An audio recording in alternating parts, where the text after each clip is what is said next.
Hello everyone, welcome back to the literature talks.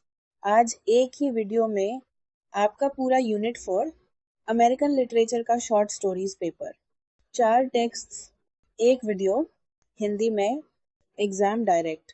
DU same for core paper 5, BA English honours, DUSOL, NCWEB, IPU सब के लिए।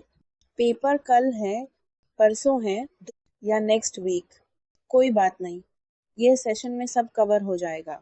आज जो 4 text हैं वो हैं, पहला एडगर एलन पो का द परलॉइंड लेटर, दूसरा फ्लैनरी ओ कॉर्नर का everything that rises must converge, तीसरा विलियम फॉकनर का ड्राई सितंबर और चौथा लेस्ली मार्मन सिल्को का the man to send rain clouds. 4 अलग ऑथर्स, 4 अलग वर्ल्ड्स, लेकिन सब अमेरिकन शॉर्ट फिक्शन का कोर।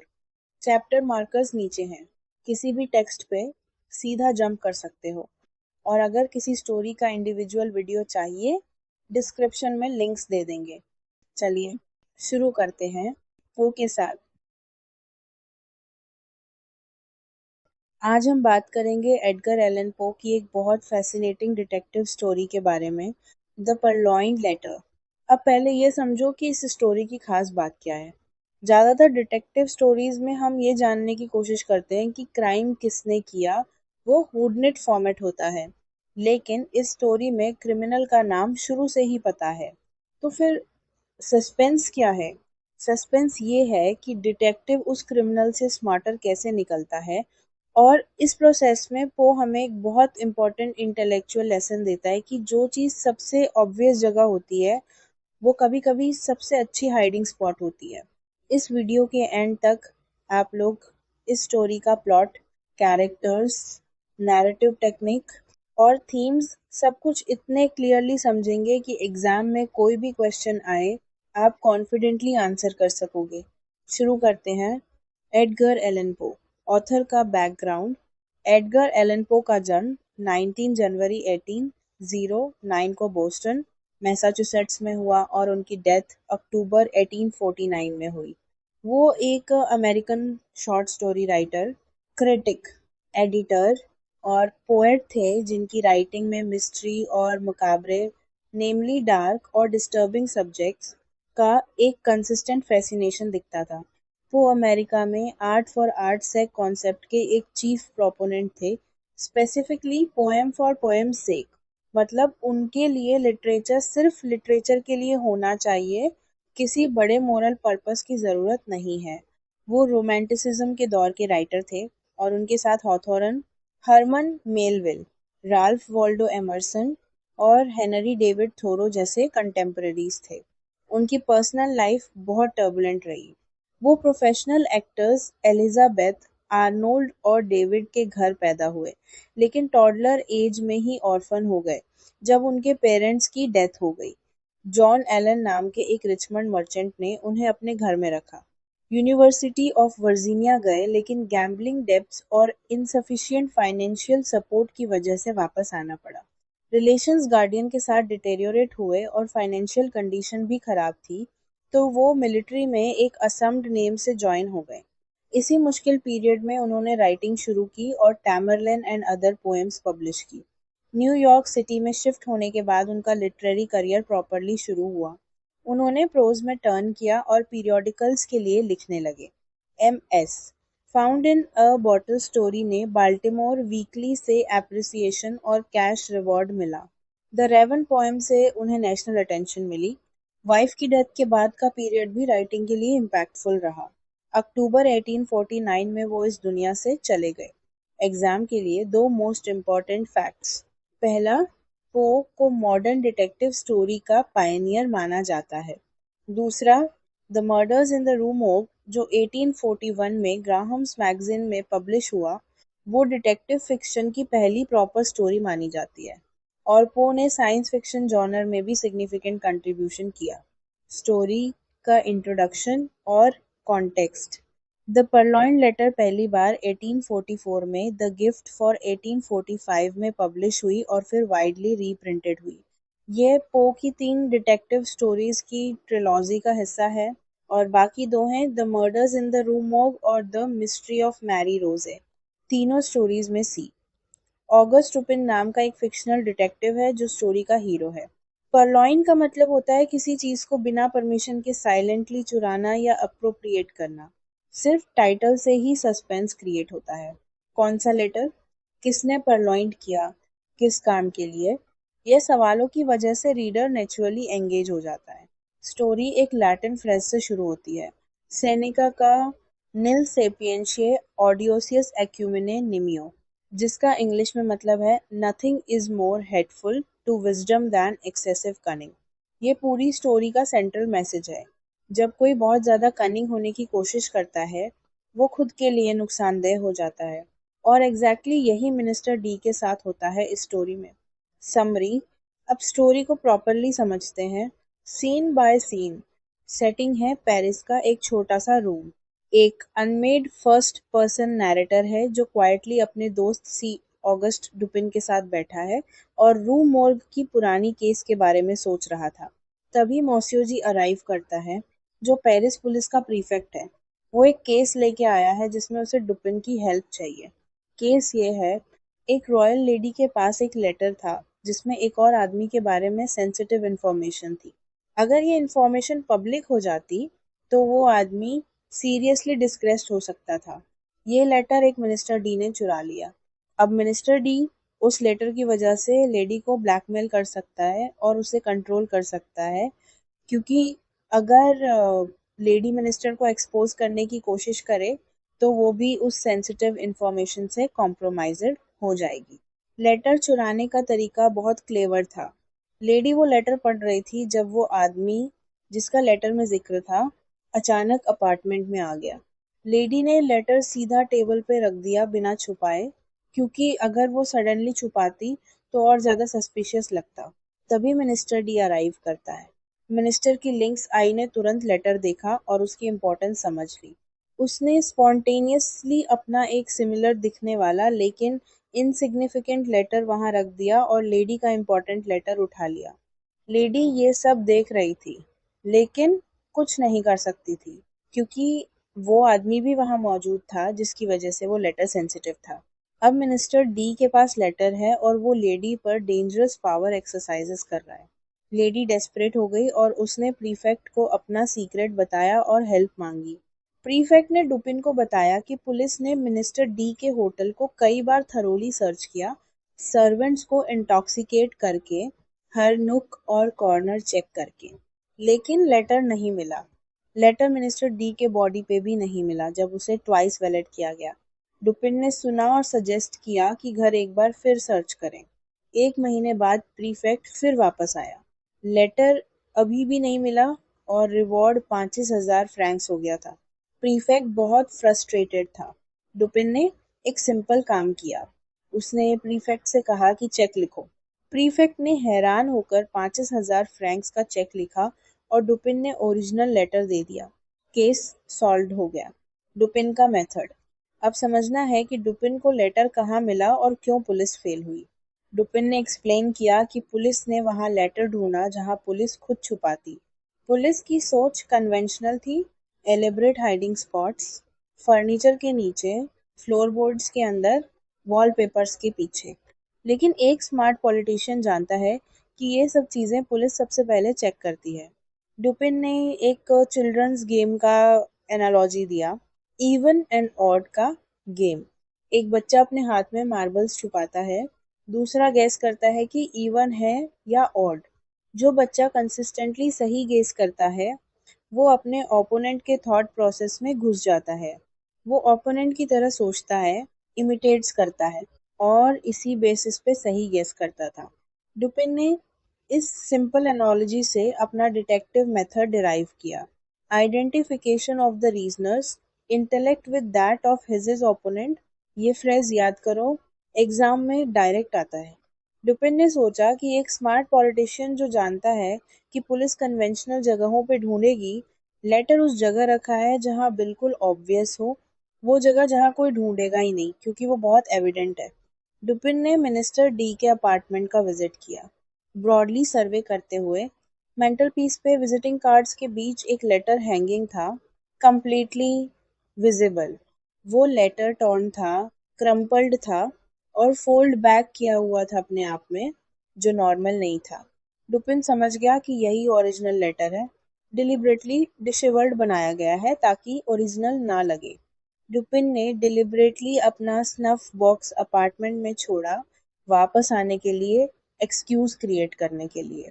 अगली सुबह वो वापस आया और पहले से एक बंदा अरेंज किया था जो बाहर कॉमोशन क्रिएट करे।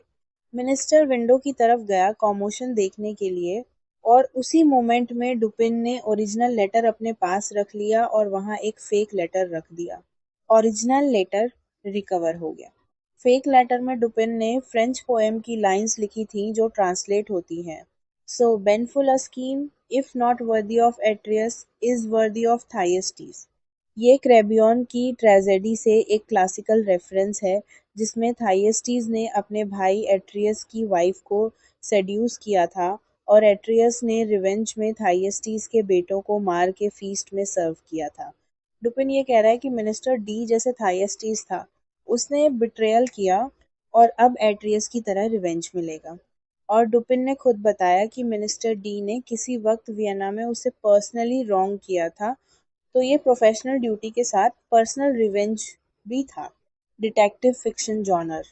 The purloined letter detective fiction genre के लिए एक लैंडमार्क टेक्स्ट है। डिटेक्टिव फिक्शन में टिपिकली ये एलिमेंट्स होते हैं: एक ऑलमोस्ट आइडियल क्राइम जो अनसॉल्वेबल लगता है, एक सस्पेक्ट या सस्पेक्ट्स का पुल, बंगलिंग लॉ एनफोर्समेंट जो फेल करे, डिटेक्टिव की कीन ऑब्जर्वेशन, और एक स्टार्टलिंग डेन्यूमॉन यानी shocking resolution. W H Auden का फॉर्मूला एग्जाम में साइट किया जा सकता है। वो कहते हैं कि डिटेक्टिव फिक्शन में a murder occurs, many are suspected, all but one suspect are eliminated, the murderer is arrested or dies. लेकिन पो की स्टोरी इस कन्वेंशनल फॉर्मूले से क्लियरली डिपार्ट करती है। यहाँ क्रिमिनल पहले से नोन है, ये हुडनेट नहीं है।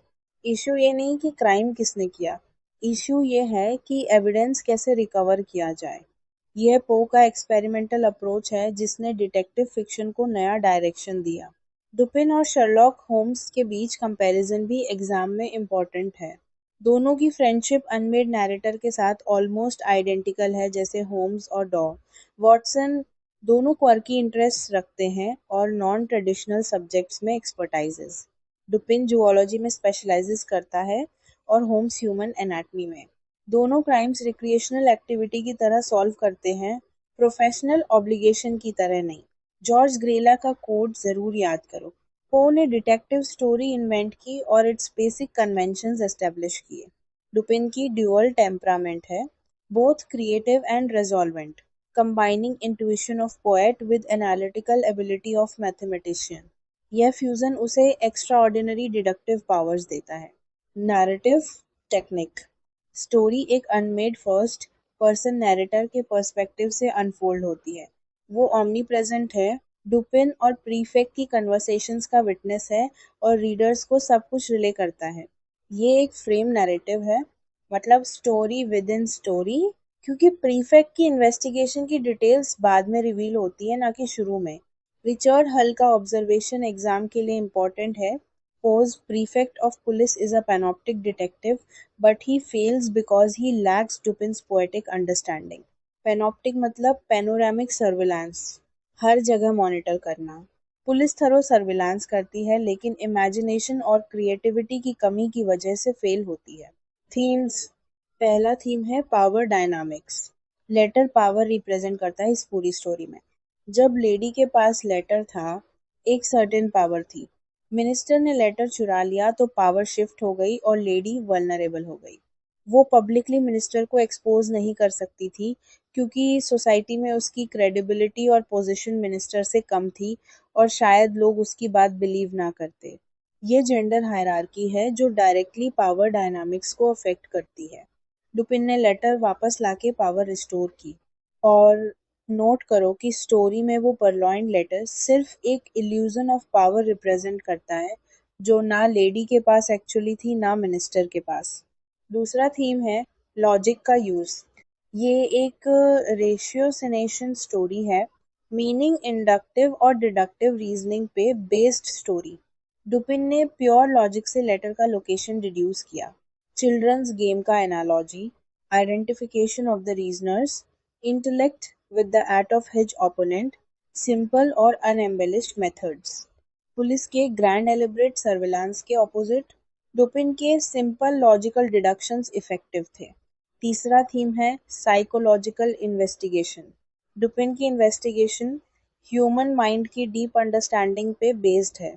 वो क्रिमिनल का थॉट प्रोसेस प्रेडिक्ट करता है और उसी तरह एक्ट करता है। पुलिस फिजिकल एविडेंस ढूंढती है, डुपिन मोटिव और माइंडसेट ढूंढता है। यही एक ऑर्डिनरी इन्वेस्टिगेशन और ब्रिलियंट इन्वेस्टिगेशन के बीच का फंडामेंटल डिफरेंस है। कैरेक्टर्स का क्विक एनालिसिस सी। ऑगस्ट डुपिन एक एक्सपर्ट स्लूथ है जो ऑब्जेक्टिव, कोल्ड और स्केप्टिकल है। कन्वेंशनल पुलिस मेथड्स को रिजेक्ट करता है क्योंकि वो अनओरिजिनल हैं और रिजल्ट्स नहीं देते। पर्सनली इन्वेस्टेड भी था इस केस में वियना का रिवेंज लेने के लिए। उसकी इंट्यूशन और पर्सनल कनिंग इंस्टीट्यूशनलाइज नहीं हो सकती ट्रेडिशनल पुलिस फोर्स में। प्रीफेक्ट मॉसियो जी लॉ एनफोर्समेंट मशीनरी का रिप्रेजेंटेटिव है, कोडिफाइड रूल्स फॉलो करता है, आउटसाइड द बॉक्स सोच नहीं सकता। डुपिन की क्रिटिसिज्म एक्सेप्ट करता है लेकिन खुद कुछ इनोवेटिव नहीं कर सकता। वो लेडी का स्पोक्सपर्सन है इस केस में, उसकी एब्सेंस में। एग्जाम के लिए फाइनल समरी। फर्स्ट, पो का जन्म 19 जनवरी 1809, Boston, death October 1849। Detective fiction का पायनियर, द रेवन से national fame. Second, the purloined letter Dupin trilogy की थर्ड स्टोरी है। पहली बार 1844 में पब्लिश, टाइटल ही सस्पेंस क्रिएट करता है। थर्ड, स्टोरी का Latin epigraph Nil sapientia odiosus ecumene nimio, meaning nothing is more hateful to wisdom than excessive cunning। ये पूरी स्टोरी का सेंट्रल मैसेज है। Fourth, plot. डीडी के पास सेंसिटिव लेटर था, मिनिस्टर डी ने ऑब्वियस टेक्निक से चुरा लिया। पुलिस एलिब्रेट हाइडिंग स्पॉट्स में फेल रही। डुपिन ने मिनिस्टर की तरह सोचा, ऑब्वियस जगह ढूंढा, लेटर वापस लिया। फिफ्थ, डुपिन का method, children's even and odd game से analogy, identification of the reasoner's intellect with that of his opponent, obvious hiding place theory. Sixth, George Grella का quote, Dupin has dual temperament, both creative and resolvent, combining intuition of the poet with the analytical ability of the mathematician. Seventh, Richard Hull का quote, Post prefect of police is a panoptic detective, but he fails because he lacks Dupin's poetic understanding. Eighth, तीन themes, power dynamics और gender, logic और ratiocination, psychological investigation. Ninth, Atreus और Thyestes reference in the fake letter, डुपिन का personal revenge justify करना। ये था the purloined letter का complete analysis. इस स्टोरी से एक बहुत इम्पॉर्टेंट इंटेलेक्चुअल टेक अवे है कि ओवर कॉम्प्लिकेशन कभी कभी अपनी प्रॉब्लम होती है और सिंपलेस्ट सॉल्यूशन जो ऑब्वियस जगह पे होता है वो अक्सर मोस्ट इफेक्टिव होता है। यही डुपिन जीनियस है और यही पो का मैसेज है। तो ये था पोकास द परलॉइन लेटर। ड्यूपिन ने दिखाया कि सबसे ऑब्वियस जगह ही सबसे सेफ हाइडिंग स्पॉट है और क्राइम सॉल्व करना एक इंटेलेक्चुअल गेम है, ब्रूट फोर्स नहीं। अब हम जाते हैं दूसरे टेक्स्ट पे। फ्लैनरी ओ कॉर्नर। ओ कॉर्नर भी मिस्ट्री लिखती है, लेकिन उसकी मिस्ट्री बाहर नहीं, अंदर है, कैरेक्टर्स के भीतर। सदर्न गॉथिक, ग्रोटेस्क ग्रेस और एक मदर सन का रिश्ता जो सरफेस पे सिंपल लगता है लेकिन है नहीं। आज हम बात करेंगे फ्लैनरी ओकॉनर की short story everything that rises must converge के बारे में, जो 1961 में पहली बार पब्लिश हुई थी। यह स्टोरी रेशियल इंटीग्रेशन के बाद के अमेरिका की बात करती है, जब लीगली ब्लैक्स और वाइट्स को इक्वल राइट्स मिल चुके थे, लेकिन एक्चुअली दोनों कम्युनिटीज के बीच टेंशन, रिसेंटमेंट और आइडेंटिटी का क्राइसिस स्टिल डीपली प्रेजेंट था। ये स्टोरी इसलिए पावरफुल है क्योंकि इसमें कोई क्लियरली गुड कैरेक्टर नहीं है और कोई क्लियरली इविल कैरेक्टर नहीं है। हर कोई अपने अपने बायसेस के साथ जी रहा है और हर कोई सोच रहा है कि वो सही है। इस वीडियो के एंड तक आप लोग इस स्टोरी का प्लॉट, कैरेक्टर्स, थीम्स और सिंबल्स इतने क्लियरली समझोगे कि एग्जाम में जो भी क्वेश्चन आए आप कॉन्फिडेंटली लिख पाओगे। एन फ्लैनरी ओकॉनर ऑथर का बैकग्राउंड। एन फ्लैनरी ओकॉनर जॉर्जिया में पैदा हुई थी और उनकी लाइफ शॉर्ट लेकिन रिमार्केबल थी। उन्होंने 2 नॉवेल्स, 32 स्टोरीज और काफ़ी सारे एसेजेस लिखे। कॉलेज में वो कार्टून्स भी बनाती थीं और उनके कॉलेज मैगज़ीन और कैंपस न्यूज़पेपर में उनके इलस्ट्रेशंस प्रिंट होते थे। 1964 में लूप्स डिजीज़ की वजह से सिर्फ 39 साल की उम्र में उनकी डेथ हो गई। नो कॉर्नर एक deeply religious Roman Catholic writer थी। एक ऐसी सोसाइटी में जहाँ लोग इंक्रीजिंगली सेक्युलर हो रहे थे, वो खुद को लिबरल या पॉलिटिकल नहीं कहती थी, लेकिन उनकी राइटिंग में अमेरिकन साउथ की रेशियल रियलिटी और सिविल राइट्स मूवमेंट का रिफ्लेक्शन क्लियरली दिखता था। उनकी पोस्ट्यूमसली कंपाइल्ड शॉर्ट स्टोरीज को 1972 का US national book award for fiction मिला। नए हिस्टोरिकल कॉन्टेक्स्ट। स्टोरी को समझने की बुनियाद में स्टोरी को समझने के लिए सिविल राइट्स मूवमेंट का कॉन्टेक्स्ट पता होना बहुत ज़रूरी है और ये एग्ज़ाम में भी डायरेक्टली पूछा जाता है। न डिकेड्स तक ब्लैक अमेरिकन्स को वाइट अमेरिकन्स के बराबर राइट्स नहीं मिले थे। पब्लिक स्पेसेस सेग्रीगेटेड थे, यानी ब्लैक्स और वाइट्स के लिए अलग सीट्स, अलग स्कूल्स, अलग रेस्टोरेंट्स। 1954 में एक लैंडमार्क मोमेंट आया जब सुप्रीम कोर्ट ने रूल किया कि पब्लिक स्पेसेस में कलर के बेसिस पे सेग्रीगेशन अनकॉन्स्टिट्यूशनल है। यह एक हिस्टोरिक लीगल विक्ट्री थी। लेकिन लीगली कुछ होना और सोशली कुछ होना दो अलग चीज़ें हैं। ब्लैक्स और वाइट्स अब लीगली सेम बसेस में ट्रैवल कर सकते थे, सेम स्कूल्स में पढ़ सकते थे, सेम जॉब्स होल्ड कर सकते थे, लेकिन दोनों कम्युनिटीज़ के दिल में रिसेंटमेंट थी। व्हाइट्स एक स्लिपिंग सोशल ऑर्डर देख रहे थे जहां उनकी सुपीरियॉरिटी खत्म हो रही थी। ब्लैक्स एक लॉन्ग ओवरड्यू डिग्निटी और इक्वालिटी क्लेम करने की कोशिश में थे, लेकिन उन्हें डिकेड्स ऑफ ऑपरेशन की वजह से ट्रस्ट आना मुश्किल था। यह टेंशन ओकॉनर की स्टोरी का कोर है। नस्मरी पूरी स्टोरी को समझो। नेक शाम जूलियन चेस्टनी, जो एक रिसेंट कॉलेज ग्रेजुएट है, अपनी मदर मिसेस चेस्टनी को उसके वेट रिड्यूसिंग क्लासेस तक वाईएमसीए में अकम्पनी कर रहा है। मिसेस चेस्टनी इंटीग्रेशन के बाद से अकेले बस नहीं लेती क्योंकि अब ब्लैक्स भी सेम बस में ट्रैवल करते हैं। ये छोटी सी डिटेल स्टोरी में बहुत कुछ रिवील करती है, यानी उसकी डिस्कम्फर्ट इंटीग्रेशन को लेकर। घर से निकलते वक्त मिसेस चेस्टनी अपनी नई हैट के बारे में कमेंट करती है। पूरा नेबरहुड डिटेरियोरेटेड है, लेकिन जूलियन उसके बारे में इमेजिन करता है कि वो कंट्री साइड में किसी अच्छे घर में रहता। मिसेस चेस्टनी अपने एंसेस्टर्स की ग्लोरी के बारे में बात करती है, ग्रैंडफादर के प्लांटेशन फील्ड्स, फैमिली की पास्ट स्टेटस। जूलियन इरिटेटेड हो जाता है और कह देता है कि स्लेवरी के दिन खत्म हो गए। मिसेस चेस्नी कहती है कि ब्लैक्स को राइज करने का हक है, लेकिन on their on side of the fence, मतलब वाइट्स से अलग। न बस स्टॉप पे जूलियन अपनी टाई रिमूव करता है और मदर उसे स्कोल्ड करती है कि वो थग जैसा लग रहा है। जूलियन कहता है कि कल्चर मन में होती है, अपीयरेंस से नहीं। मिसेस चेस्नी कहती है कि कल्चर इन द हार्ट है और in how you do things, और how you do things is because of who you are. ये एक सिग्निफिकेंट डायलॉग है जो दोनों की वर्ल्ड व्यू रिवील करता है। नब्स में बोर्ड करते वक्त मिसेस चेस्टनी रिलीव्ड होती है कि कोई ब्लैक पर्सन बस में नहीं है।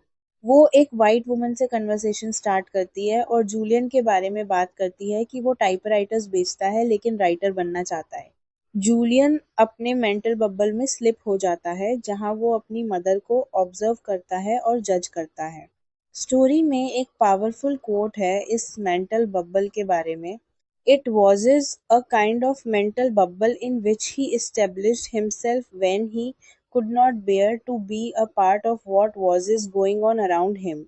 From it he could see out and judge, but in it he was safe from any kind of penetration from without. ये जूलियन की साइकोलॉजी को परफेक्टली डिस्क्राइब करता है।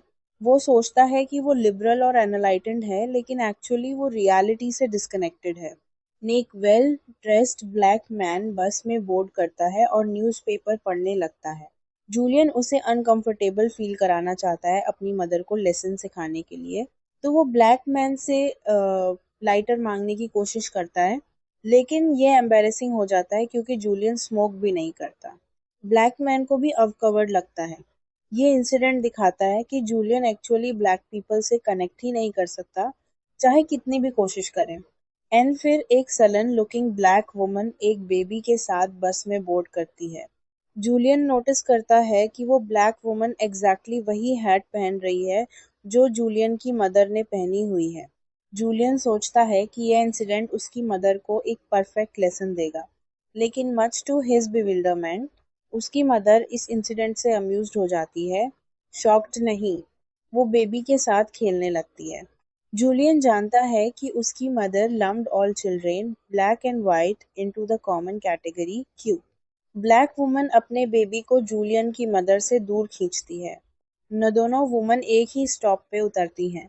जूलियन को एक टेरेबल इंट्यूशन होती है कि उसकी मदर इस बेबी को पेनी देने की कोशिश करेगी, उसकी ग्रेशियस प्रिटेंशियसनेस में, और एग्जैक्टली वही होता है। डिस्पाइट जूलियन की मल्टीपल वार्निंग्स, मिसेस चेस्टनी बेबी को पेनी देती है। ब्लैक वुमन इन्फ्यूरिएटेड हो जाती है और एक्सक्लेम्स करती है, ही डजंट टेक नोबडीज पेनी। फिर वो अपना पर्स स्विंग करती है और जूलियन की मदर को ग्राउंड पे गिरा देती है। नोलियन अपनी मदर को उठाता है और उसे लेक्चर देता है कि वो कितनी आउटडेटेड है कि अब एक भी ब्लैक पर्सन उसकी कंडेसेंडिंग पेनी नहीं लेगा। वो ये भी कह देता है कि हेड ब्लैक वुमन पे उससे ज़्यादा अच्छा लगता है। लेकिन जब वो उसकी आर्म पकड़ने की कोशिश करता है, तो उसे रियलाइज़ होता है कि उसकी मदर की कंडीशन सीरियस है। उसकी मदर कह रही है कॉल ग्रैंडपा और कैरोलाइन, बट वो लोग जो काफ़ी पहले गुजर चुके हैं। जूलियन भागता है हेल्प के लिए, लेकिन कोई नहीं मिलता और मिसेस चेस्टनी की डेथ हो जाती है। नैनालिसिस, स्टोरी को गहराई से समझो। न पहला इम्पोर्टेंट पॉइंट है एम्बिग्यूटी। इस स्टोरी में कोई कैरेक्टर पूरी तरह इविल नहीं है और कोई कैरेक्टर पूरी तरह गुड नहीं है। जूलियन की मदर की गलतियां हैं, वो रेसिस्ट एटीट्यूड रखती है, लेकिन वो जेन्युइनली कार्वर से प्यार से खेलती है। वो पेनी आउट ऑफ काइंडनेस देती है, पैट्रोनाइजिंग एटीट्यूड की वजह से ज़रूरी नहीं। जूलियन अपने आप को लिबरल समझता है, लेकिन वो एक्चुअली ब्लैक पीपल से कनेक्ट ही नहीं कर सकता, और वो जो भी करता है अपनी मदर को इरिटेट करने के लिए करता है, ना कि जेन्युइन कनेक्शन के लिए। ओकॉनर ने डिलिबरेटली ये एम्बिग्यूटी क्रिएट की है ताकि रीडर किसी एक कैरेक्टर को हीरो या विलन ना माने। दूसरा पॉइंट है आइडेंटिटी का स्ट्रगल। हर कैरेक्टर इस स्टोरी में अपनी आइडेंटिटी को या तो मेंटेन या रिडिफाइन करने की कोशिश में है। मिसेस चेस्नी का फेमस डायलॉग है कि if you know who you are you can go anywhere, लेकिन जूलियन का रिस्पॉन्स इक्वली पावरफुल है। Knowing who you are is good for one generation only. You haven't the foggiest idea where you stand now. दोनों के बीच ये generational gap ही story का central tension है। Black man बस में भी अपनी न्यू फाउंड रिस्पेक्टेबिलिटी असर्ट करना चाहता है, इसलिए वो डिलिबरेटली क्वाइट रहता है और न्यूज़पेपर पढ़ता है। कार्वर की मदर भी अपनी डिग्निटी असर्ट करती है, इसलिए वो अपने बेटे को जूलियन की मदर के पास नहीं जाने देती और पेनी रिफ्यूज करती है। न तीसरा पॉइंट है nostalgia for the past. Mrs Chestny की पूरी पर्सनालिटी पास्ट में एनकर्ड है। ग्रैंडफादर एक प्रॉस्परस लैंडओनर था, ग्रेट ग्रैंडफादर गवर्नर था, फैमिली का एक ग्लोरियस हिस्ट्री था, लेकिन वो नेबरहुड जहाँ वो अब रहते हैं डिटेरियोरेटेड है। जूलियन फ्रस्ट्रेशन में अपना आर्म स्वीप करता है और कहता है कि look around you and see where you are now. ये नॉस्टैल्जिया मिसेस चेस्नी को प्रेजेंट रियलिटी से ब्लाइंड कर देता है, और यही उसकी ट्रेजेडी है। न सिंबल्स, हैट और पेनी। न हैट इस स्टोरी का सबसे इम्पोर्टेंट सिंबल है और एग्जाम में सीधा पूछा जाता है। ये कोई कोइंसिडेंस नहीं है कि बोथ द वुमन, मिसेस चेस्नी और कार्वर की मदर, सेम हेड पहने हुए हैं। ये हेड इंटीग्रेशन का सिंबल है, यानी यह फैक्ट कि अब ब्लैक्स और वाइट्स सेम थिंग्स अफोर्ड कर सकते हैं, सेम बसेस में ट्रैवल कर सकते हैं, सेम हेड्स पहन सकते हैं। हेड दोनों वुमन को एक सेम प्लेन पे लाता है, स्टेटस और क्लास के टर्म्स में। लेकिन आयरनी ये है कि वो सेम हेड पहने हुए दोनों एक दूसरे के अगेंस्ट हैं। एन पेनी भी उतना ही इम्पोर्टेंट सिंबल है। मिसेस चेस्नी की पेनी किसी इनोसेंट जेस्चर की तरह नहीं देखी जाती। सेंचुरीज ऑफ ऑपरेशन के बाद जब व्हाइट्स ने ब्लैक्स को सिर्फ बेसिक हैंडआउट्स दिए हैं, पेनी देने का एक्ट पैट्रोनाइजिंग और कंडेसेंडिंग हो जाता है। कार्वर की मदर का रिएक्शन सेंचुरीज ऑफ रेस का आउटबर्स्ट है, एक सिंगल पेनी के रिस्पॉन्स में। Ending the final convergence, entitle everything that rises must converge का मतलब इस एंडिंग में क्लियर होता है। मिसेस चेस्टनी कहती थी कि ब्लैक्स अपने on side of the fence पे राइज करें, लेकिन जब कोई चीज राइज करती है तो कन्वर्स करना इनएविटेबल है। ब्लैक्स राइज कर रहे हैं और वो वाइट्स के साथ कन्वर्स करेंगे, चाहे वाइट्स चाहें या ना चाहें। न्यूलियन के लिए कन्वर्जेंस तब आता है जब उसकी मदर डाइंग कंडीशन में होती है और वो रियलाइज करता है कि वो एक्चुअली कितना डिपेंडेंट था उसकी मदर पे, चाहे वो कितनी भी कंटेम्प्ट दिखाता रहा। उसकी मदर की डेथ में वो पहली बार जेन्युइनली वल्नरेबल और लॉस्ट फील करता है। वो अपनी मदर को नाम से पुकारता है, ये लव जो उसने कभी एक्सप्रेस नहीं किया, बट अब बहुत देर हो चुकी है। नेमेसिस चेस्टनी की डाइंग स्टेट में वो ग्रैंडपा और कैरोलाइन को कॉल करने को कहती है, जो बहुत पहले गुजर चुके हैं। वो लिटरली पास्ट में वापस चली गई है। ये ब्यूटीफुल और ट्रेजिक है। 9 थीम्स। Exam ready analysis. 9 पहला थीम है रेसिज्म की न्यूआंस्ड एक्सप्लोरेशन। ये स्टोरी ब्लेटेंट रेसिज्म की स्टोरी नहीं है, ये सबटल एवरीडे रेसिज्म की स्टोरी है। मिसेस चेस्टनी ओपनली रेसिस्ट नहीं है, लेकिन वो कार्वर के साथ खेल भी करती है और पेनी देने की कोशिश भी करती है, लेकिन पैट्रोनाइजिंग एटीट्यूड के साथ।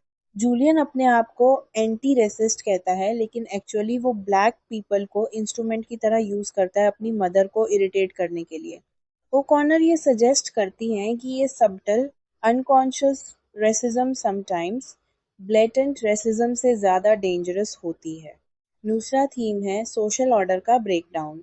ट्रेडिशनल सदर्न सोसाइटी में हु यू आर डिटर्मिन करता था तुम्हारी जगह।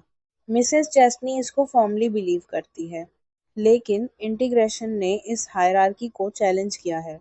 ओकॉनर यह सजेस्ट करती हैं कि कोई बेटर ऑर्डर नहीं आया इनकी जगह पे, सिर्फ केओस आया। स्टोरी का एंडिंग सजेस्ट करता है कि एक शेयर्ड सोशल ऑर्डर की पॉसिबिलिटी बहुत ब्लीक है। न तीसरा थीम है रियलिटी वर्सेस परसेप्शन। जूलियन सोचता है कि वो एनलाइटेंड है, लेकिन वो एक्चुअली अपने मेंटल बबल में है। मिसेस चेस्टनी सोचती है कि वो काइंड और ग्रेशियस है, लेकिन वो पैट्रोनाइजिंग है। कार्वर की मदर सोचती है कि पेनी एक हैंडआउट है, लेकिन मिसेस चेस्नी की नियत जेन्युइनली वार्म थी टुवर्ड्स द चाइल्ड। ये डाइवर्जेंस इन परसेप्शंस ही कॉन्फ्लिक्ट प्रोड्यूस करता है। Narrative technique O'Connor slightly modified omniscient point of view use करती हैं। स्टोरी प्राइमरीली जूलियन की पर्सपेक्टिव से टेल की जाती है, लेकिन नैरेटर इन और out of Julian's mind move करता है। ये टेक्निक इंटरेस्टिंग है क्योंकि जब हम जूलियन की नज़र से सब देखते हैं, तो हम इजीली जूलियन की मदर को मिसजज करते हैं। हम उसके बारे में वही सोचते हैं जो जूलियन सोचता है। लेकिन ओकॉनर ने डिलिबरेटली ये चूज किया ताकि रीडर खुद रियलाइज करे कि वो भी जूलियन जैसी बायस से ग्रस्त हो सकता है।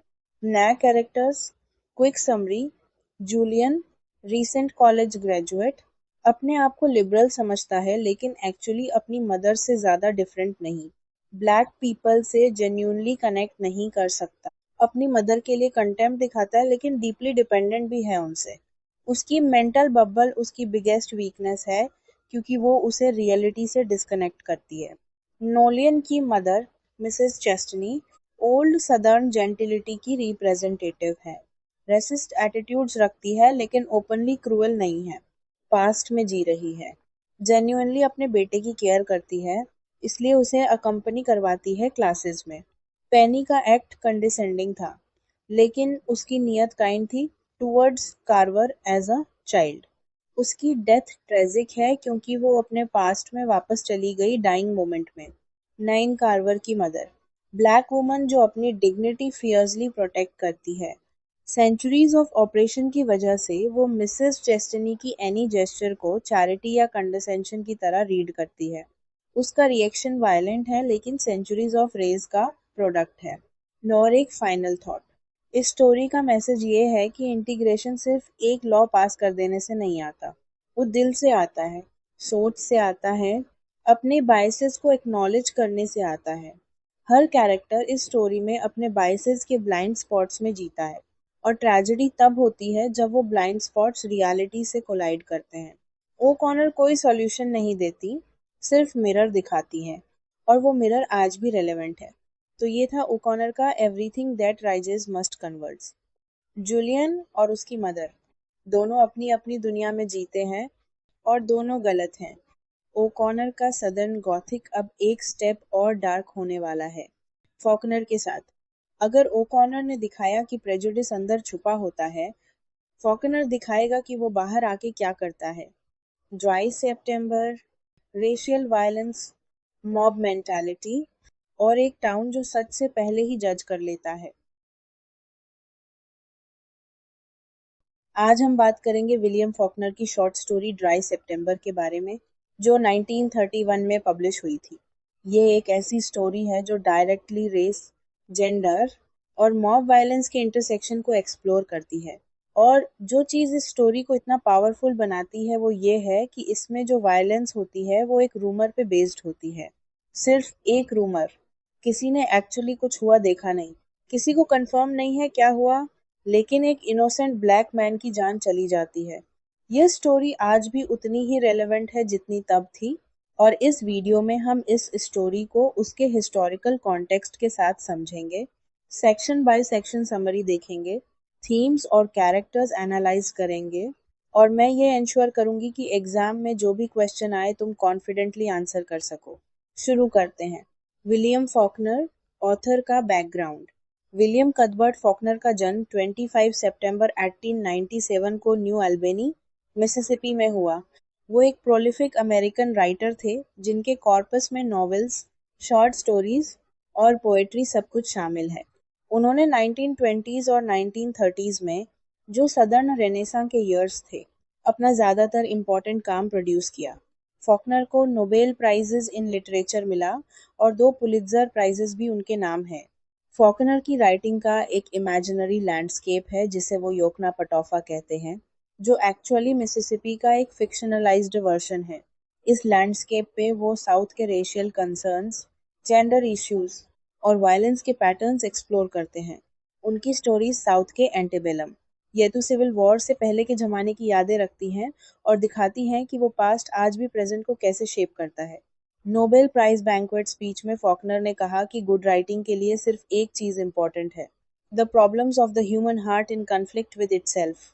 ये उनका फिलॉसफी था, और इस स्टोरी में हर कैरेक्टर इस इनर कन्फ्लिक्ट से गुजर रहा है। Historical context.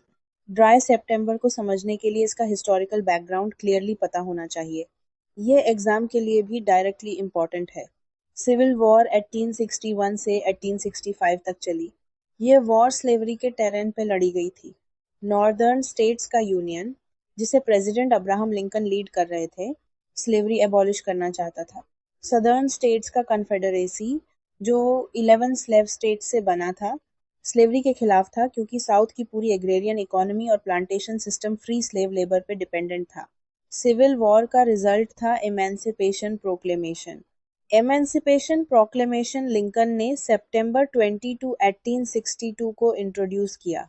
1 जनवरी 1863 को यह ऑफिशियली इफेक्टिव हुआ, और इसमें डिक्लेयर किया गया कि कन्फेडरेट स्टेट्स में रह रहे सब स्लेव्स फॉरएवर फ्री हैं। लेकिन लिंकन की असैसिनेशन 1865 में हो गई, जॉन विल्किस बूथ द्वारा, जो एक कन्फेडरेट सिंपथाइजर था। वॉल्ट विटमैन ने लिंकन की डेथ पे अपना famous elegy O captain my captain लिखा। सिविल वॉर के बाद रिकंस्ट्रक्शन एरा आया, 1863 से 1877 तक। इस पीरियड में अफ्रीकन अमेरिकन की लाइव्स रिबिल्ड करने की कोशिश की गई। 3 इम्पोर्टेंट कॉन्स्टिट्यूशनल अमेंडमेंट्स आए। 13th अमेंडमेंट ने स्लेवरी एबॉलिश की। 14th अमेंडमेंट ने अफ्रीकन अमेरिकन को सिटीजनशिप और इक्वल प्रोटेक्शन अंडर लॉ दी। 15th अमेंडमेंट ने उन्हें वोटिंग राइट्स दिए। लेकिन रिकंस्ट्रक्शन के बाद जिम क्रो लॉज आए, जो एक्चुअली एमेंसिपेशन प्रोक्लेमेशन की अचीवमेंट्स को अंडू करने की एक अंडरहैंड कोशिश थी। जिम क्रो लॉज ने साउथ में रेशियल सेग्रीगेशन को लीगल बनाया, सेपरेट बट इक्वल प्रिंसिपल के नाम पे। ब्लैक्स और वाइट्स के लिए अलग स्कूल्स, अलग रेस्तरां, अलग पब्लिक स्पेसेस। यह लॉज वाइट सुप्रीमेसी को मेंटेन करने का एक सिस्टमैटिक तरीका था। अब दो कल्चरल मिथ्स समझो जो स्टोरी के लिए डायरेक्टली इंपॉर्टेंट हैं। पहला है वाइट गॉडेस कॉन्सेप्ट। यह मिथ कहता था कि एक सदर्न वाइट वुमन कभी झूठ नहीं बोल सकती, वो वर्च्यू की पैरागन है। इसलिए अगर कोई वाइट वुमन किसी ब्लैक मैन के खिलाफ कोई एलिगेशन लगाए तो ऑटोमेटिकली मान लिया जाता था कि वो सच कह रही है और ब्लैक मैन गिल्टी है। इस मिथ की वजह से ब्लैक मैन के ऊपर फॉल्स एक्यूजेशंस लगाना बहुत आसान था और उन्हें कोई डिफेंस का मौका नहीं मिलता था। स्कॉट्सबोरो ट्रायल्स ऑफ 1930s इस मिथ का एक फेमस रियल एग्जाम्पल है। दूसरा है सदर्न जेंटलमैन कॉन्सेप्ट। एक सदर्न जेंटलमैन अरिस्टोक्रेटिक था, विक्टोरियन मैनर्स वाला, खुद को वाइट मेस्कुलिनिटी का प्रोटेक्टर मानता था। वो वाइट वुमन को प्रोटेक्ट करने की रिस्पॉन्सिबिलिटी अपना धर्म मानता था। क्राइसिस तब आता है जब पोस्ट सिविल वॉर वर्ल्ड में इस मेस्कुलिनिटी का कोई रियल रोल नहीं रहा और वो ऑब्सोलीट फील करने लगता है। Story summary, section by section. अब स्टोरी को क्लियरली समझते हैं। सेक्शन 1, जेफरसन मिसिसिपी में एक बार्बर शॉप में एक सितंबर की शाम में बैठा है, जब ऑलरेडी 62 दिन से बारिश नहीं हुई थी और माहौल बहुत ड्राई और टेंस था। बार्बर शॉप में लोग एक रूमर डिस्कस कर रहे हैं। The rumour, the story, what ever it was, कि मिस मिनी कूपर, एक वाइट स्पिंस्टर, और विल मेज, एक ब्लैक नाइट वॉचमैन, के बीच कुछ हुआ।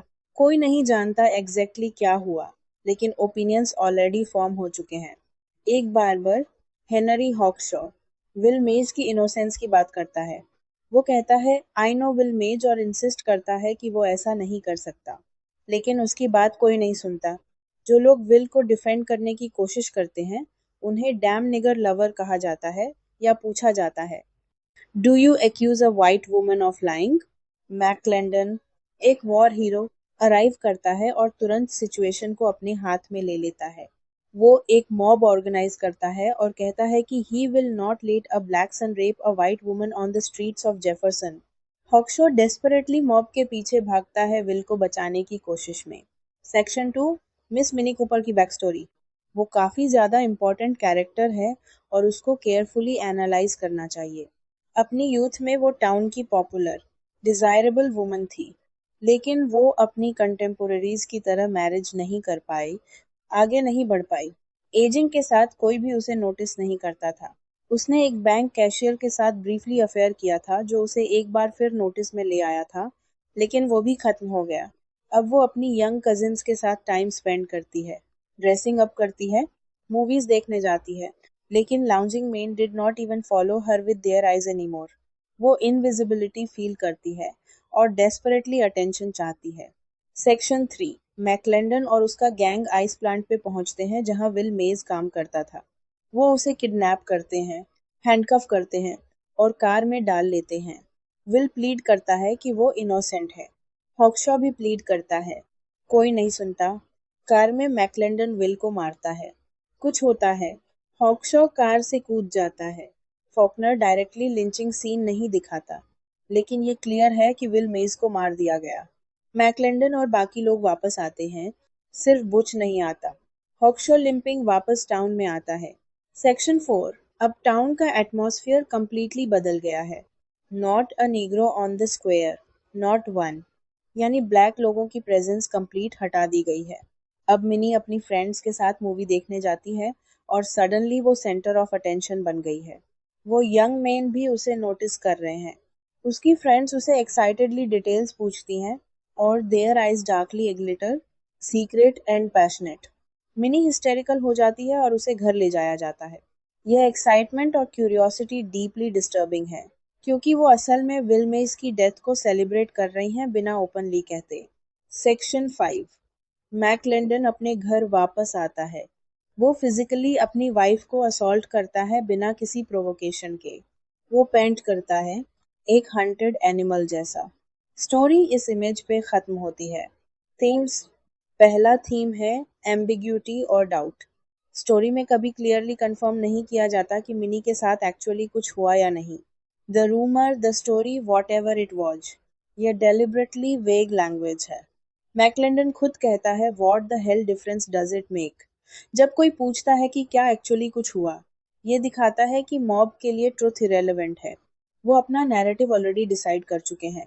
और ये एम्बिग्यूटी ही फॉकनर का सबसे पावरफुल टूल है, क्योंकि वो रीडर को फोर्स करता है सोचने के लिए कि एक इनोसेंट आदमी की जान सिर्फ एक अनवेरिफाइड रूमर की वजह से चली गई। दूसरा थीम है वाइट गॉडेस कॉन्सेप्ट और इंटररेशियल इंटीमेसी की politics. Do you accuse a white woman of lying or won't you take a white woman's word before a nigger's? ये फ्रेजेस स्टोरी में बार बार आते हैं जैसे एक रिफ्रेन हो। इस मिथ की वजह से ब्लैक मैन को कोई डिफेंस का चांस नहीं मिलता, और जो लोग मिसेस नेशन या तो इंटररेशियल इंटीमेसी से डर रहे थे, उनके लिए विल मेज की डेथ सिर्फ एक लेसन था ताकि फ्यूचर में कोई भी कांटेक्ट ना हो। तीसरा थीम है लिंचिंग की क्रिटिक। फॉकनर ने डायरेक्टली लिंचिंग सीन नहीं दिखाया, और ये डेलिब्रेट चॉइस है। वो दिखाना चाहते हैं कि उनका फोकस एक स्पेसिफिक वायलेंट एक्ट पे नहीं है, बल्कि उस मॉब मेंटेलिटी पे है जो ऐसी वायलेंस प्रोड्यूस करता है। लिंचिंग के दो प्रॉन्ग्ड इफेक्ट है स्टोरी में। पहला, ये वाइट मेस्कुलिनिटी रीअसर्ट करता है।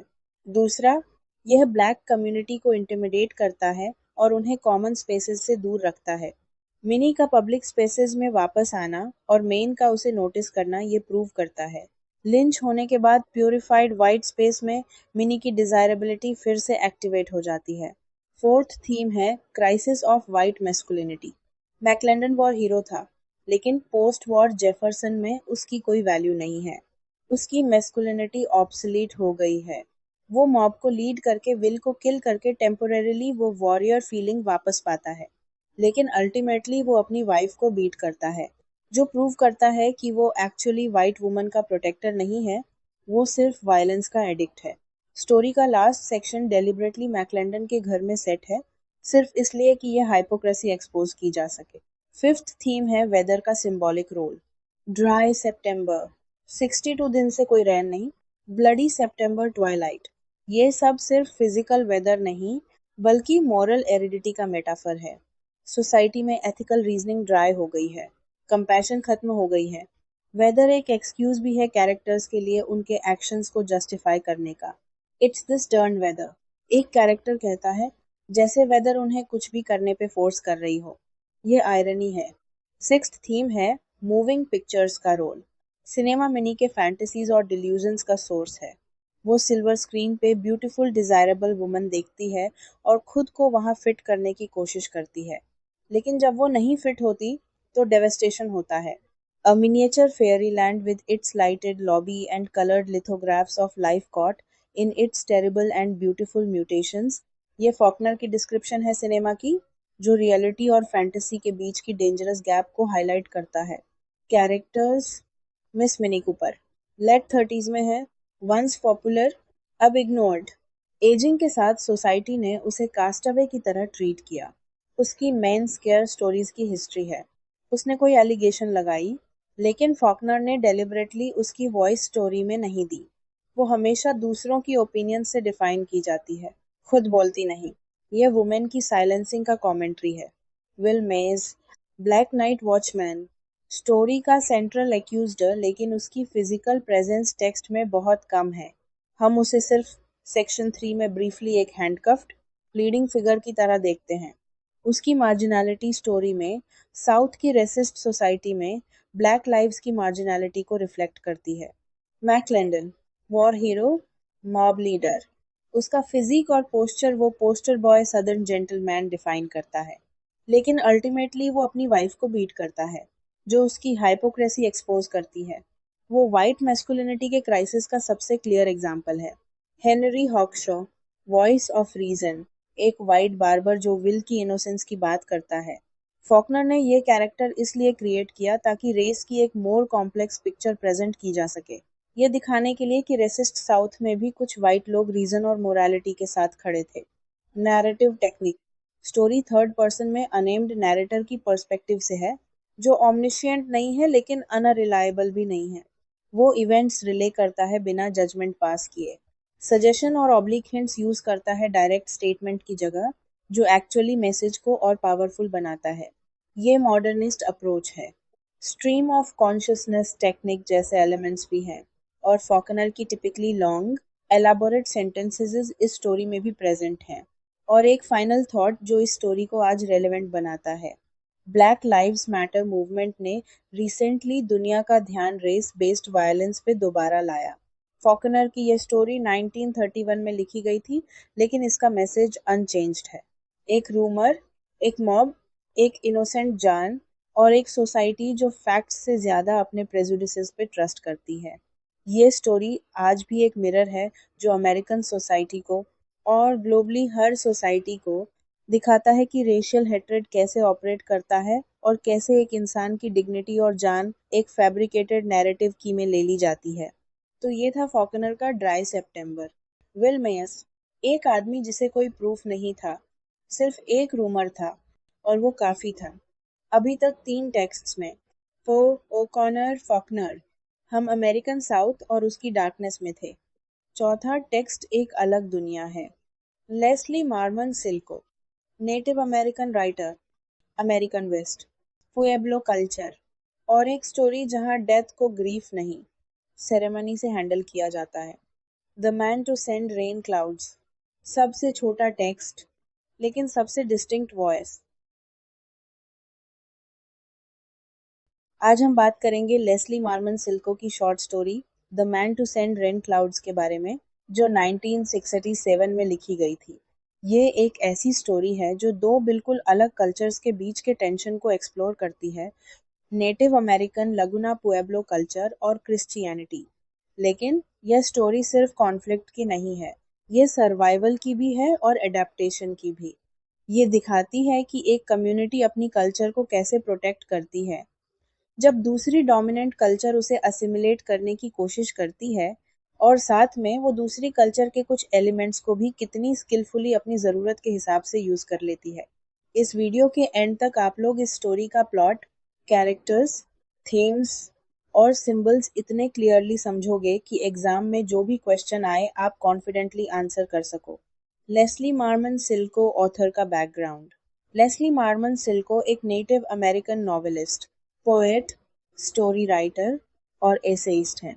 उनका जन्म 1948 में हुआ और उनकी एंसेस्ट्री में मैक्सिकन, लगुना और यूरोपियन हेरिटेज सब कुछ शामिल है। वो लगुना पुएब्लो रिजर्वेशन पे बड़ी हुई थी और वहाँ उन्होंने अपनी नेटिव कल्चर की स्टोरीज और मिथ्स सुनते हुए चाइल्डहुड बिताया, जो बाद में उनकी राइटिंग की इंस्पिरेशन बनी। उनका मिक्स्ड एंसेस्ट्री उनकी राइटिंग में क्लियरली रिफ्लेक्ट होता है, क्योंकि वो हमेशा नेटिव अमेरिकन कल्चर को रिटेन करने की कोशिश करती हैं अपने काम में। ये story the man to send rain clouds Silko की पहली मेजर रिकॉग्निशन थी और इसे national endowment for the humanities award मिला। स्टोरी का कॉन्टेक्स्ट, क्यों इम्पोर्टेंट है ये बैकग्राउंड? इस स्टोरी को समझने के लिए पहले ये समझना ज़रूरी है कि नेटिव अमेरिकन्स और क्रिश्चियनिटी का रिलेशनशिप हिस्टोरिकली कितना कॉम्प्लेक्स रहा है।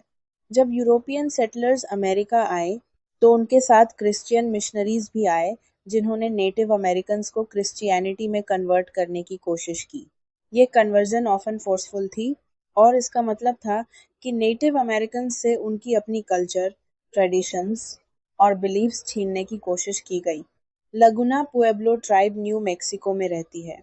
यह एक एग्रीकल्चरल कम्युनिटी है जो रेन पे बहुत डिपेंडेंट है। उनके बिलीफ्स में डेड एंसेस्टर्स का एक इम्पॉर्टेंट रोल है। याइतु कि अगर सही रिचुअल्स किए जाएं तो डेड लोग रेन क्लाउड्स भेज सकते हैं जो खेती को पानी देते हैं।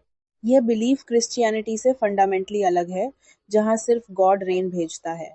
समरी, स्टोरी को पार्ट बाय पार्ट समझो। पहला पार्ट, स्टोरी शुरू होती है जब लियोन और उसका ब्रदर इन लॉकेन अपने ग्रैंडफादर ओल्ड मैन तेओफिलो को एक कॉटनवुड ट्री के नीचे डेड पाते हैं। वो लेविस जैकेट और ब्लू जीन्स पहने हुआ था। अपनी शीप्स हर्ड करते करते वो वहां मर गया। क्योंकि वो एक दिन से डेड था, शीप्स भटक गई थी। लियोन और केन पहले शीप्स गैदर करते हैं और फिर अपनी ट्राइब के डेथ रिचुअल्स शुरू करते हैं। वो उसके माथे पे वाइट स्ट्रीक पेंट करते हैं, चीक बोन्स पे ब्लू स्ट्रिप, नाक के नीचे येलो स्ट्रीक और चिन पे ग्रीन पेंट लगाते हैं। उसके बालों में एक ग्रे फेदर बांधते हैं। ये सब स्पेसिफिक कलर्स और सिंबल्स नेटिव अमेरिकन ट्रेडिशंस में डीपली मीनिंगफुल हैं। फिर वो उसकी बॉडी को एक ब्लैंकेट में रैप करते हैं और कहते हैं, send us rain clouds grandfather. सिर्फ ये 4 वर्ड्स ही स्टोरी का टाइटल और सेंट्रल आइडिया दोनों हैं। वापस आते वक्त वो फादर पॉल से मिलते हैं जो कि एक लोकल क्रिश्चियन प्रीस्ट है। फादर पॉल पूछता है कि तेओफिलो कहाँ है और यह भी कहता है कि इतने बूढ़े आदमी को शीप्स के साथ अकेला नहीं छोड़ना चाहिए। लियोन एक सिंपल ओके नाउ कहता है और बात आगे नहीं बढ़ाता।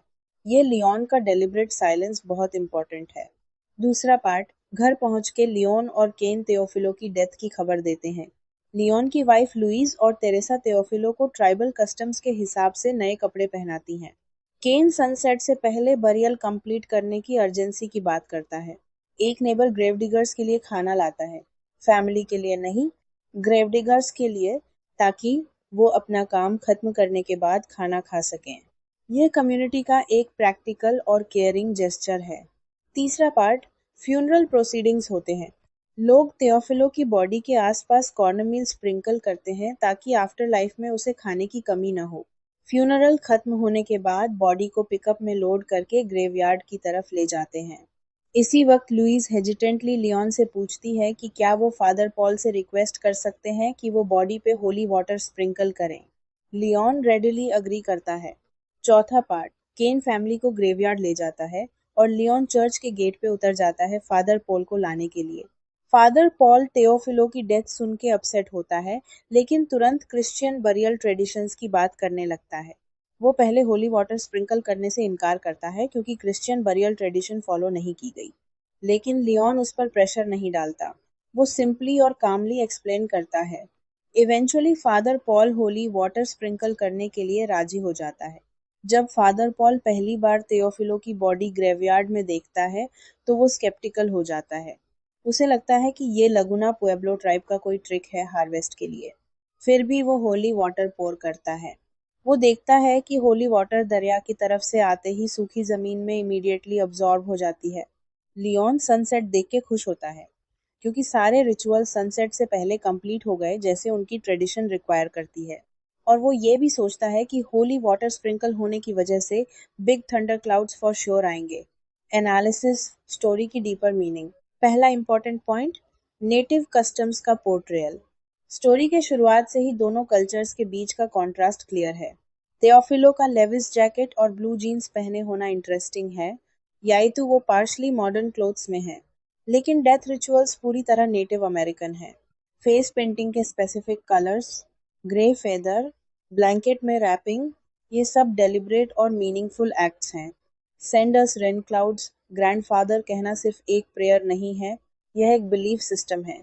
लगुना पुएब्लो ट्राइब बिलीव करती है कि डेड एंसेस्टर्स रेन क्लाउड्स भेज सकते हैं अगर सही रिचुअल्स फॉलो किए जाएं। डेथ उनके लिए एंड नहीं है, बल्कि एक ट्रांसफॉर्मेशन है जहां एंसेस्टर एक न्यू रोल में आ जाता है, अपनी कम्युनिटी की हेल्प करने का। एक इंटरेस्टिंग डिटेल यह भी है कि घर पहुंच के लियोन और केन कामली खाना खाते हैं और कॉफी पीते हैं। यह क्रिश्चियन एक्सपेक्टेशंस के अगेंस्ट है कि मॉर्निंग में खाना नहीं खाना चाहिए या ग्रीफ दिखानी चाहिए। लेकिन पुएब्लो ट्रेडिशन में डेथ एक डिफरेंट मीनिंग रखती है। वो ट्रेजेडी नहीं है जिस पर सोप किया जाए, वो एक नेचुरल ट्रांजिशन है जिसके रिचुअल्स अर्जेंटली और करेक्टली कंप्लीट करने चाहिए। नेबर का ग्रेव डिगर्स के लिए खाना लाना कम्युनिटी सॉलिडारिटी दिखाता है और एक बहुत प्रैक्टिकल अप्रोच टू ग्रीफ है। दूसरा पॉइंट, क्रिश्चियन ट्रेडिशंस के साथ कॉन्फ्लिक्ट। फादर पॉल का कैरेक्टर इस कॉन्फ्लिक्ट को रिप्रेजेंट करता है। वो कंसिस्टेंट तौर पे क्रिश्चियन ट्रेडिशंस को इम्पोज करने की कोशिश करता है। जब वो लियोन को बताता है कि तेओफिलो को अकेला नहीं छोड़ना चाहिए था शीप्स के साथ, वो एक्चुअली नेटिव अमेरिकन्स के एल्डर्स के रिस्पेक्ट के कॉन्सेप्ट को अंडरमाइन कर रहा है बिना रियलाइज किए। उसकी असम्पशन ये है कि उसका पेस्टोरल केयर करेक्ट है और ट्राइब का तरीका रॉन्ग। होली वाटर का सिंबल बहुत लेयर्ड है। लुइस जब लियोन से होली वाटर की रिक्वेस्ट करती है, तो वो ये एक्सप्लेन करती है कि Teofilo won't be thirsty in afterlife. यह क्लियरली एक नेटिव अमेरिकन लॉजिक है जो क्रिश्चियन थियोलॉजी से बहुत डिफरेंट है, लेकिन वो इस एक्सप्लेनेशन को यूज करती है लियोन को कन्विंस करने के लिए। वो प्योरली क्रिश्चियन बिलीफ नहीं रख रही, वो अपनी ट्राइब की ज़रूरत को क्रिश्चियन एलिमेंट से मीट करने की कोशिश कर रही है। जब फादर पॉल होली वाटर पोर करता है और वो तुरंत सूखी ज़मीन में अब्जॉर्ब हो जाती है, यह एक डीपली सिंबॉलिक मोमेंट है। एक लेवल पे ये अगस्त रेन जैसी है, जो सन की हीट में इमीडिएटली इवेपोरेट हो जाती है, एक बात जो स्पिरिचुअली मीनिंगलेस लगती है।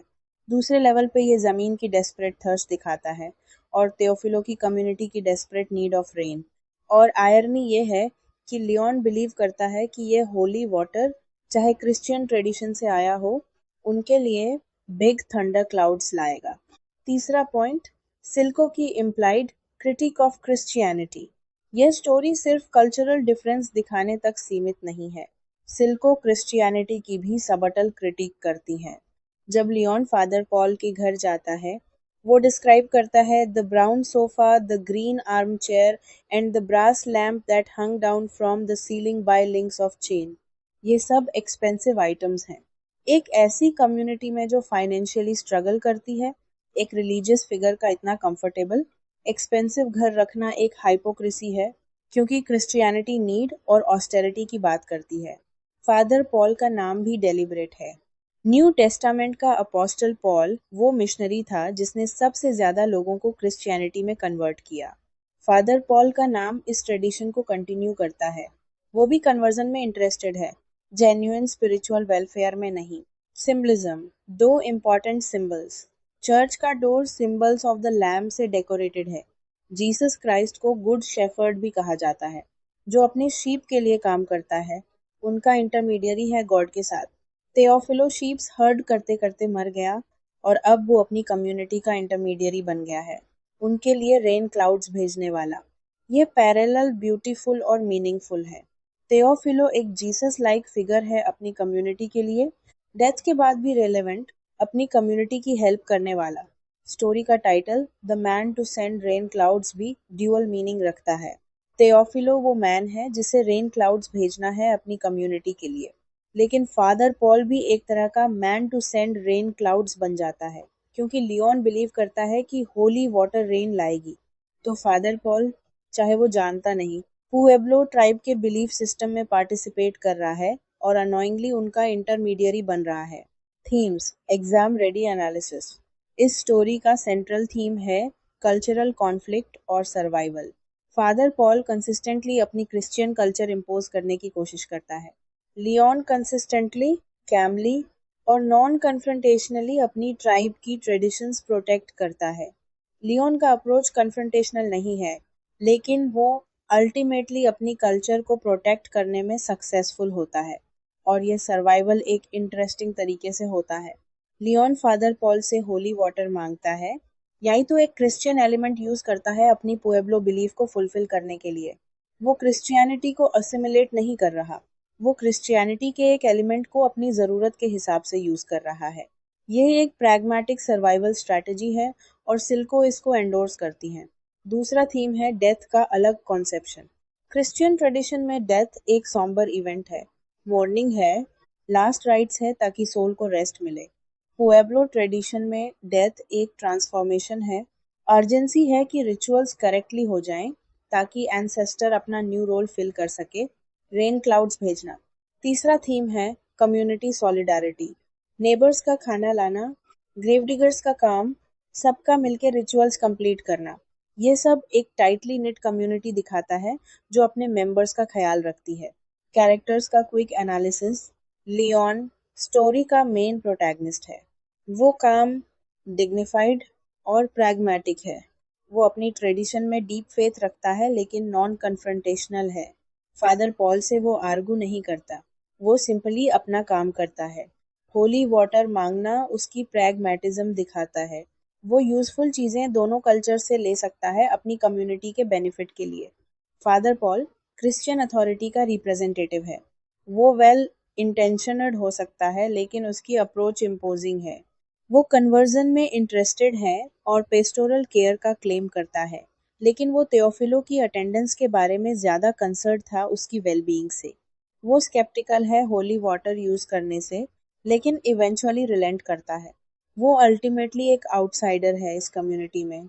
Old man Teofilo physically story में डेड है लेकिन सिंबॉलिकली सबसे इम्पॉर्टेंट कैरेक्टर है। वो the man to send rain clouds है। अपनी ज़िंदगी में वो डीपली नेटिव अमेरिकन ट्रेडिशन से कनेक्टेड था।